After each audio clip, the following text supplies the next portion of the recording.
ನಮಸ್ಕಾರ ಸ್ನೇಹಿತರೆ. ನಟ ದರ್ಶನ್ ಅವರಿಗೆ ಸಂಬಂಧಿಸಿದ ರೇಣುಕಾಸ್ವಾಮಿ ಪ್ರಕರಣದಲ್ಲಿ ಮತ್ತೊಂದು ಮಹತ್ವದ ಬೆಳವಣಿಗೆ ನಡೆದಿದೆ. ಈ ಪ್ರಕರಣದ ವಿಚಾರಣೆ ನಿಧಾನಗತಿಯಲ್ಲಿ ಸಾಗುತ್ತಿರುವ ಬಗ್ಗೆ ಅಸಮಾಧಾನ ವ್ಯಕ್ತಪಡಿಸಿರುವ ಸುಪ್ರೀಂ ಕೋರ್ಟ್ ವಿಚಾರಣೆಯನ್ನು ಆದಷ್ಟು ಬೇಗ ಮುಗಿಸುವಂತೆ ಬೆಂಗಳೂರಿನ ಟ್ರಯಲ್ ಕೋರ್ಟ್ಗೆ ಸ್ಪಷ್ಟ ಸೂಚನೆ ನೀಡಿದೆ.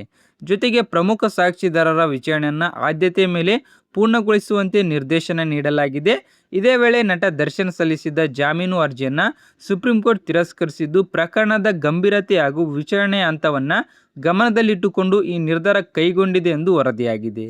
ಆದರೆ ನ್ಯಾಯಾಲಯವು ವಿಚಾರಣೆ ಅನಗತ್ಯವಾಗಿ ವಿಳಂಬವಾಗಬಾರದು ಎಂದು ಕೂಡ ಸ್ಪಷ್ಟಪಡಿಸಿದೆ. ಸದ್ಯ ಟ್ರಯಲ್ ಕೋರ್ಟ್ನಲ್ಲಿ ಸಾಕ್ಷಿದಾರರ ವಿಚಾರಣೆ ಮುಂದುವರಿಯುತ್ತಿದ್ದು, ಪ್ರಾಸಿಕ್ಯೂಷನ್ ತನ್ನ ಸಾಕ್ಷ್ಯಗಳನ್ನು ಮಂಡಿಸುತ್ತಿದೆ. ವಿಚಾರಣೆ ಪೂರ್ಣಗೊಂಡ ಬಳಿಕವೇ ಅಂತಿಮ ತೀರ್ಪು ಹೊರಬರಲಿದ್ದು, ಅಲ್ಲಿಯವರೆಗೆ ಪ್ರಕರಣದ ಫಲಿತಾಂಶದ ಬಗ್ಗೆ ಯಾವುದೇ ನಿರ್ಧಾರಕ್ಕೂ ಬರಲು ಸಾಧ್ಯವಿಲ್ಲ. ಹೀಗಾಗಿ ಈಗ ಎಲ್ಲರ ಗಮನ ನ್ಯಾಯಾಲಯದ ಮುಂದಿನ ವಿಚಾರಣೆಯತ್ತ ನೆಟ್ಟಿದ್ದು, ಪ್ರಕರಣದಲ್ಲಿ ಮುಂದಿನ ಪ್ರಮುಖ ಬೆಳವಣಿಗೆ ಏನಾಗಲಿದೆ ಎಂಬ ಕುತೂಹಲ ಅಭಿಮಾನಿಗಳಲ್ಲಿದೆ. ಸ್ನೇಹಿತರೆ, ಈ ಪ್ರಕರಣದ ಬಗ್ಗೆ ನಿಮ್ಮ ಅಭಿಪ್ರಾಯವೇನು? ಕಮೆಂಟ್ ಮೂಲಕ ತಿಳಿಸಿ. ವಿಡಿಯೋ ಇಷ್ಟವಾದರೆ ಲೈಕ್ ಮಾಡಿ ಹಾಗೂ ನಮ್ಮ ಚಾನೆಲ್ ಸಬ್ಸ್ಕ್ರೈಬ್ ಮಾಡಿ.